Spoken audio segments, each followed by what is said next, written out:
Hello, and welcome to the ONTIC Connected Intelligence Podcast. I'm Manish Mehta, ONTIC's Chief Innovation Officer. Join us as we delve into valuable insights and practical advice that will empower you to navigate the complexities of modern corporate security and risk. We're here to share knowledge from experienced leaders and innovators in the field. All right, get settled, and let's dive in. Jim McConnell has over 30 years of experience in corporate security and over 33 years across critical infrastructure industries, most recently serving as a fellow at a Fortune 25 security organization while supporting 400 plus NGOs pro bono. He is now the principal owner for Ask McConnell, LLC, serving clients by solving key security pain points from a converged security perspective. Jim has 15 patents and published 2 books on converged security metrics and another on converged safety metrics. Jim is also a volunteer first responder, adjunct instructor at Texas A&M TEEX, and a mentor to our law enforcement and military heroes. Please join me in welcoming Jim to our Connected Intelligence podcast. Welcome, Jim. Thank you, sir. Honored to be here and a great organization to partner with. And we go back a while. And so great to be here and support the organization and the audience that we have. Terrific. And it's an honor to have you, Jim. So for our audience, maybe tell us a little bit about your background for those that don't know you. Many do, but for those that don't. Sure. So beyond the bio, been involved in the various areas of security. Started out as a kind of classic IT, then went to cyber. From there, got introduced to incident response. That drove into supply chain security and physical security and executive protection work as an operator and a PMO. So just what a privilege and honor to have a path that allows me to cross all of those different areas. In my class that I do for military and law enforcement, as they're mentoring them, I get to cover all of those areas, not just one particular area, so that they can kind of focus on where they think they would be excited about getting into the security industry. So great to be here and great to support however we can. And look at you now. You're an author. How about that? And an author for some time. So 2 books, one, and we're going to play a lot with words in this podcast, but one on converged safety and one on converged security. So maybe disambiguate that for us. Maybe why the 2 differences and help educate us. Sure. I as part of my career, I just overall just struggled with terminology that I and others use, the industry use, standards use, and then the scope. And so spent, as I tell people, everybody should write a book, but I spent more time on the dictionary, on the definition section than all the others, just because I wanted to be consistent. And what the industry does in different documents, great. But I just wanted for my audience, whether it's a client, an NGO, or any other group, wanted to be consistent in my side. So I started out with security metrics, converged security metrics, and then later on had a lot of requests for the safety side. So here's how I define it, maybe different for different people in the audience. So security to me is the prevention, detection, and response to a crime or a violation of an organizational's rules or policies. Safety to me, and this is not the United States OSHA version of it, but just the Jim McConnell operational side, is same thing: prevention, detection, and response. But in this case, to accidents, spilt milk, broken glass, those types of things. And people kind of say, well, I use this word and they use that word type thing. And I tell people, what we really talk about a lot is we want people to feel safe, because that's a feeling. And so how do we feel safe?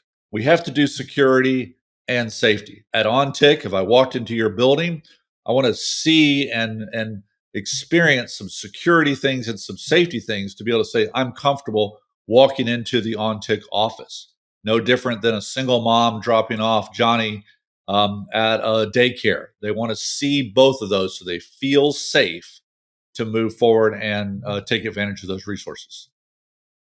So, Jim, you've spent quite a bit of time in large enterprise in corporate America. There are many of our listeners that began their career in military or at a three-letter agency. Then they came to this sector, the private sector. Uh, and the language, the semantics are a little bit different. Another two words that often get interchanged are statistics and metrics, especially inside of corporate America. And so, how do you separate the two, and when should one be used over another?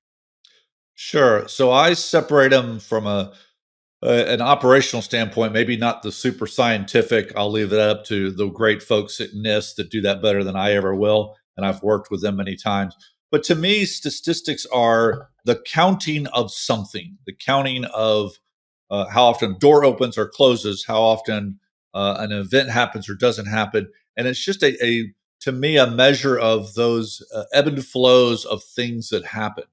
And they can be valuable and they can be on pretty graphs and dashboards and things like that.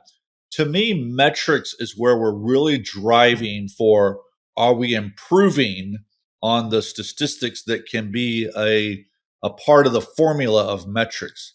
And so if I say, let's take, if I walked around the building that OnTick is headquarters at and I counted all of the fire extinguishers, and I said, okay, there's 45 fire extinguishers in there. Okay, that's a stat in my mind.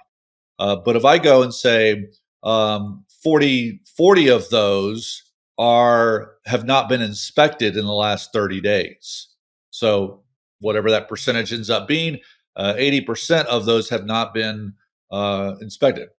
Okay, I can fix 80%, and the audience, whether that's a board member or a safety person or a regulator or something like that, and say 80% sounds bad.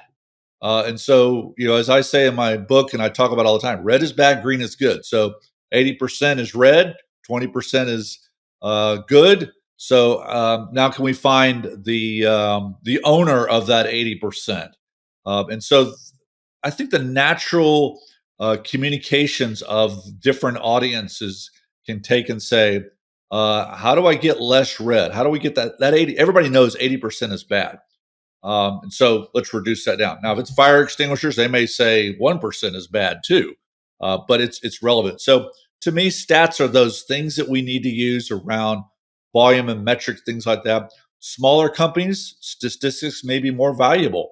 Larger companies, when it's not 40 fire extinguishers, it's 5,000 fire extinguishers. You know what?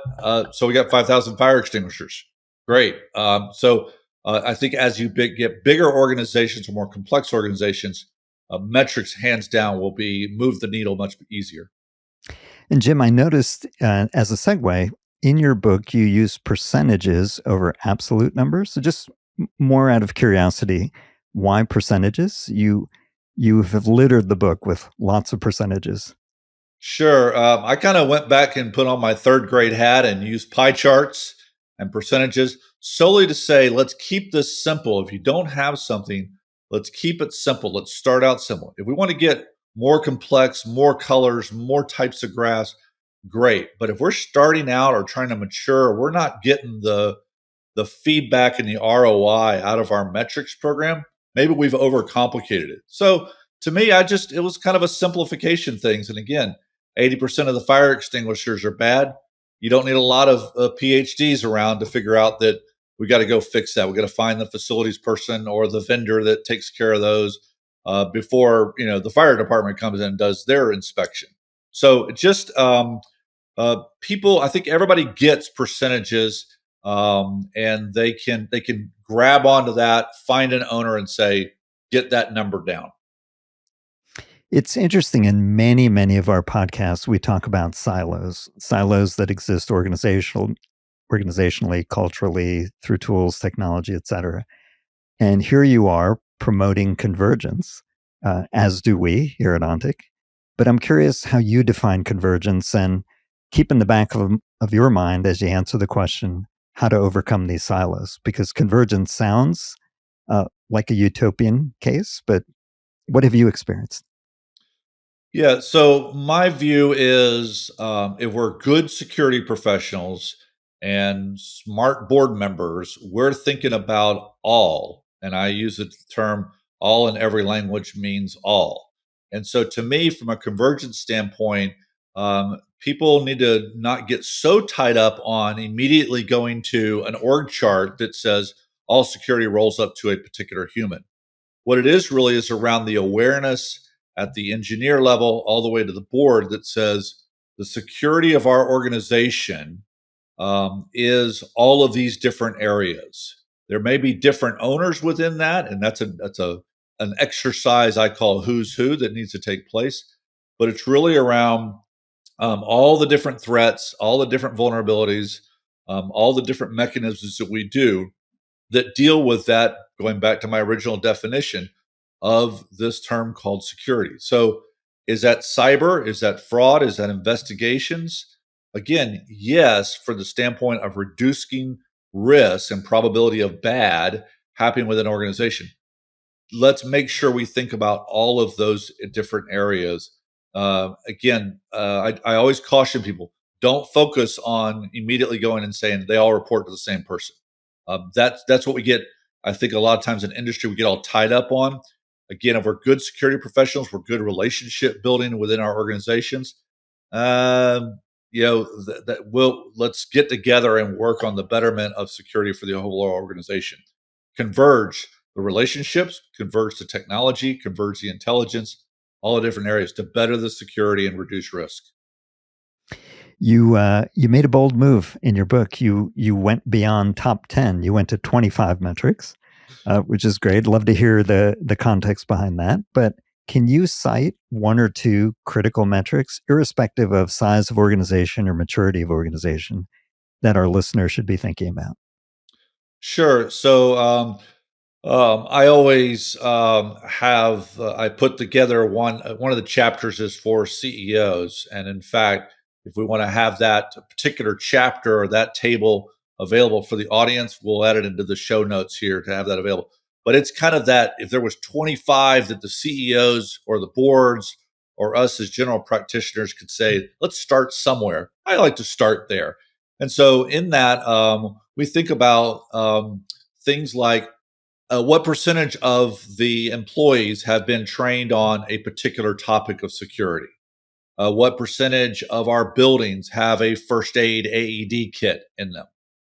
So again, a number of those things around there. But I really like to think about right of bang or right at bang, and so how many security incidents are in a trackable database? As a really important one. And so training and tracking incidents, a big deal in my mind. And so part of that then gets into you take whether you go up a stack or down a stack, percentage of vulnerabilities that have an owner tied to them. And when I say owner, a human's name, not a department's name. We'll get back to the conversation in just a moment. But first, in the world of safety, security, and protection, we know that gathering and sharing information is crucial. That is why we created the ONTIC Resource Center as a hub for security strategies, best practices, and tools and tips to do your job more efficiently. Take a look at our articles, checklists, guides, industry frameworks, and more. Check out the link in the episode description to visit ONTIC Resources or visit ontic.cl/resources. There's an old adage in large enterprises, those that are run operationally well, of if you can't measure it, you can't manage it. But then there's this notion of taking action. So it's one thing to just measure, it's another thing to close that loop and take action. How do you think about that, and what advice do you have, again, for our listeners? Yeah, it's counterintuitive, but sometimes I tell people don't start a metrics program unless the audience is prepared for the answer. And so, from my experience, I had a situation one time we were doing some great analytics on some stats and creating some pretty dashboards, and found a large number of new issues that we were running into for this particular audience. And I went to what I perceived as the owner that would fix it, and he says, Jim, you want to know how many of those I want to be dealing with? I'm already understaffed and da da da. Da. And he, gave me the big fat zero kind of thing. Didn't change the facts that they were there. And so part of this is a culture of the results of metrics, making sure your culture and your people are ready for that change. I think the other side of it is I kind of use the joke of the golf course solution. And so if you're doing good metrics across your organization, and again, denoting them by people, not by departments or legal entities or business units, but by people's ownership, you start to get some interesting conversations on the proverbial golf course. Hey, I got 80%. You only have 20%. Either how'd you do that? Or, hey, I'm doing better than you. And so there's some amazing things that can happen when you start to put up those things with people's names on it, that you really start to move people to say, I don't want to be up there anymore. How do I get rid of the red with my name on it? Now, it also may identify some great opportunities of finding better ownership, because you find you take it's Billy Bob, and Billy Bob says, Jim, I, I can see why you think I own it, but I don't, and I'm here to help you find who that owner is. Great. Then now you start to get into accountability and support going on. But it's definitely a baby step that has to take place. Is the audience ready for this? And then ownership. That's why I start with this kind of top 25. Is don't go to 100.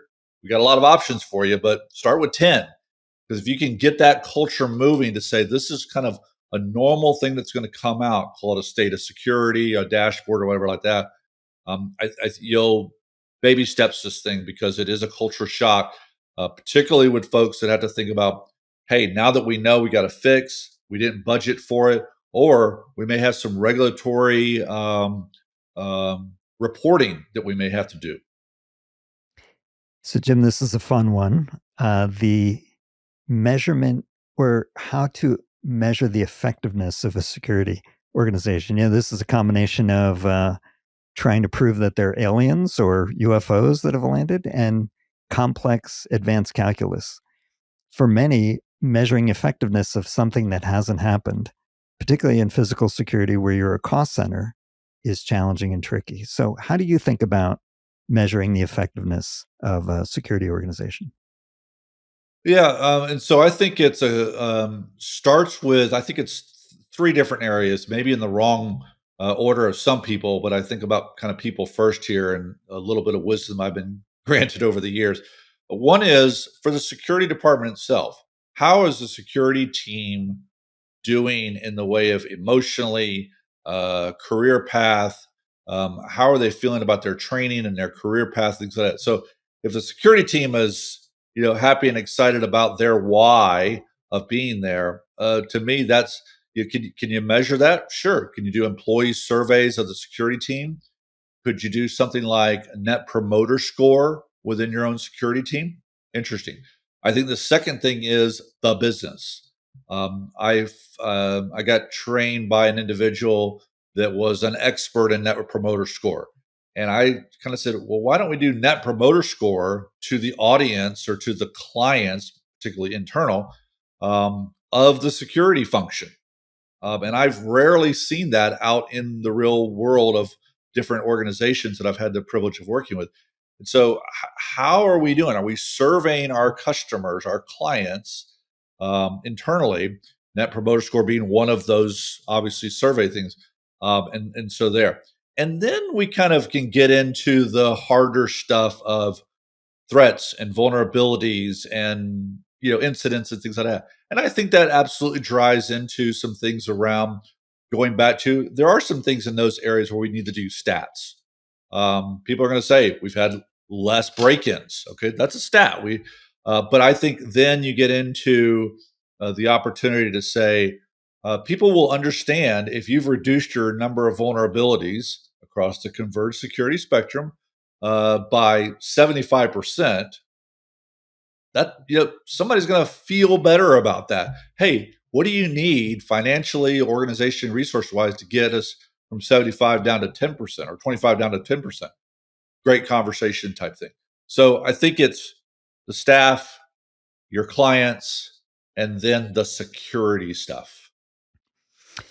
This is a really interesting one. And we talked to many clients about this, which is how to communicate at the right levels to your various audiences and stakeholders.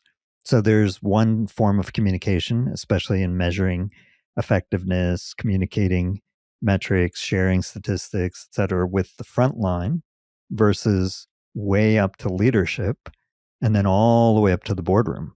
So, how do you think about those audiences and how to tailor your communications depending on the audience?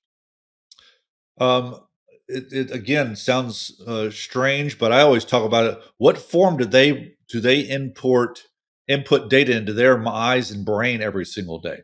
So the example that I use in my class is the first thing the if you're going to kind of think about justifying this at the board and the executive level, it sounds strange.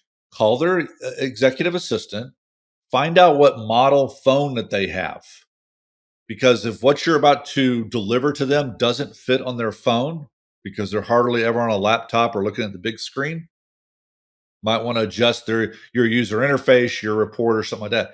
It sounds strange, but does it fit on here? Do they have to scroll 85 times with their finger to read your report?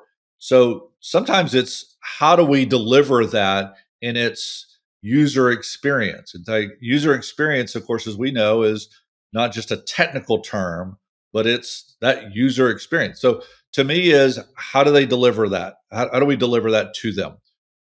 Do they go into a particular war room every now and then and like to see something on the big screen? Okay, we'll deliver that.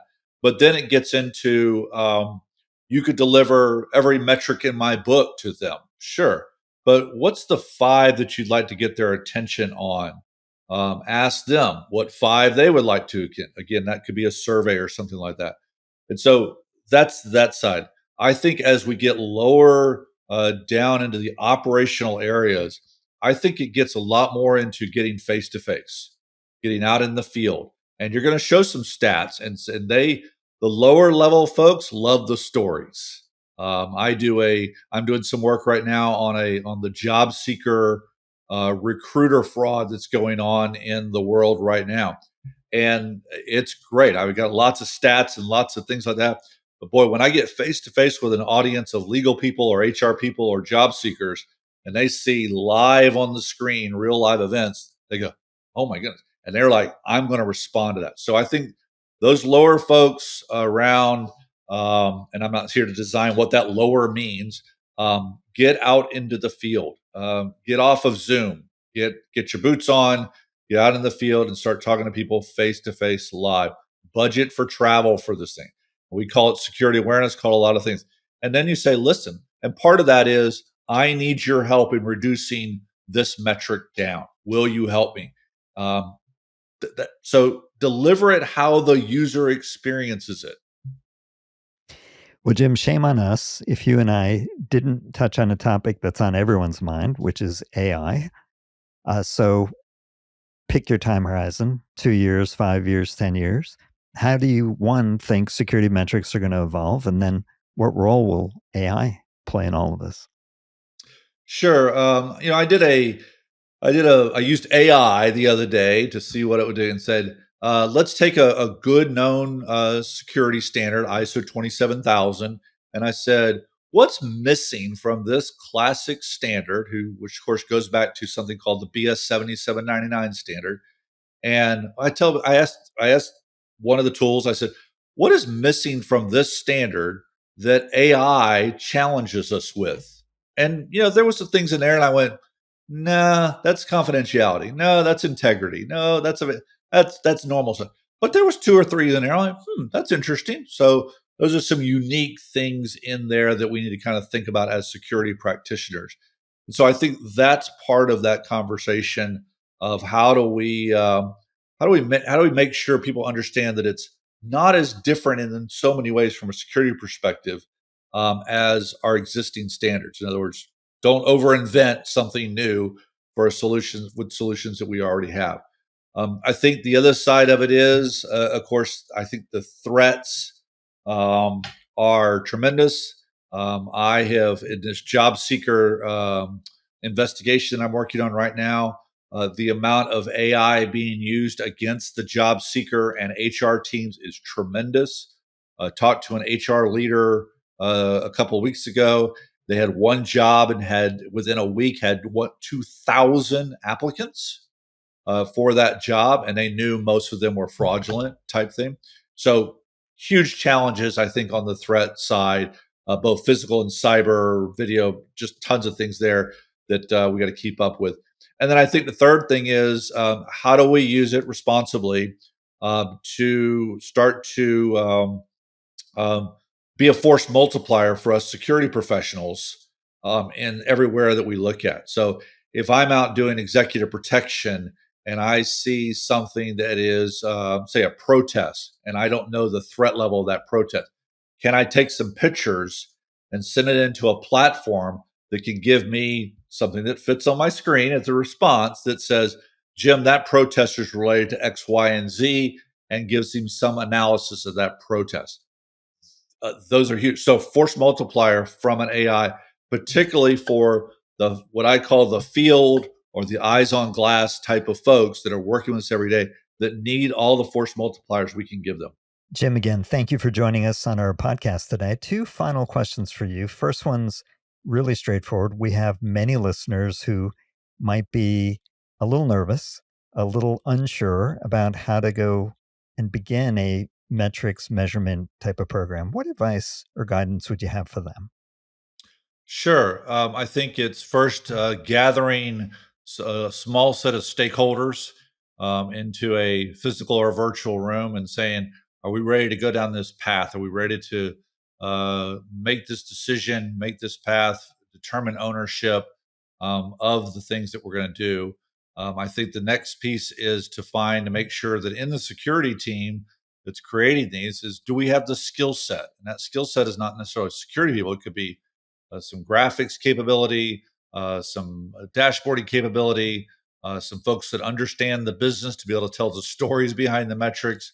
So, do we have that skill set? And it may not be full time within the security team, but maybe it's a collaborative team that says we have the skill sets to be able to produce great metrics within a user interface for user experience for the audience.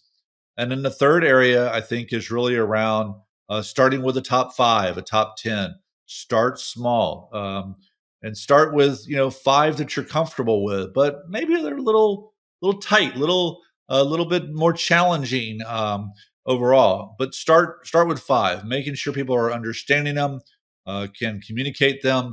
They come out in the form and the place that they need to be, and then start to improve on those things, making sure that we can say over a 60-day period, we've been able to improve those metrics so we can show the improvements overall, and then start tightening the screws, adding more on there, involving more organizations. And part of that is, of course, making sure that you're reporting based on individuals and staying away from departments or business units. All right. Well, as is tradition here, we end every podcast with one final question, and that is, Jim, what does connected intelligence mean to you? Great question. I love the two words. We've talked about word and scope and definitions a lot. So to me, intelligence is things that we can deliver from the security department, and that intelligence could be intelligence we can gather for due diligence on a merger and acquisition, all the way up to the threat of the day that goes on. So across the converged environment, we gather intelligence to help the business, one, feel safe, two, making sure that it helps the business make better decisions around risk, resources, and prioritizations of what they're doing from a security and safety perspective. I think the connected side is we've got to connect the people that gather this information, whether that's third parties or internal, and connect all the different security functions within the organization. Some of those security functions might be handled by facilities or finance or something like that, but connect them all so that the audience of your connected intelligence really get a complete picture of what security and safety intelligence reconnects all the different parts of the company to support the mission of the business. Our guest today, Jim McConnell. Jim, thank you for joining us on the Connected Intelligence Podcast. It has been an honor and a great organization to support. Thank you to ONTIC, and great looking at the future for you all and what you are going to be able to support our industry and organizations going forward. And here to help and here to serve in the future. Thanks again. Thanks for listening in. To find more episodes, visit us at ontic.co/podcasts. Don't forget to rate and subscribe on your streaming platform of choice. Plus, we'll be selecting reviews to read on the show, so leave one, and you might hear yours featured in an upcoming episode. Know someone who would be a great podcast guest or have questions you'd like us to answer? Email us at podcast@ontic.co. This episode was produced by AJ McKeon. We'll talk to you next time on the ONTIC Connected Intelligence Podcast.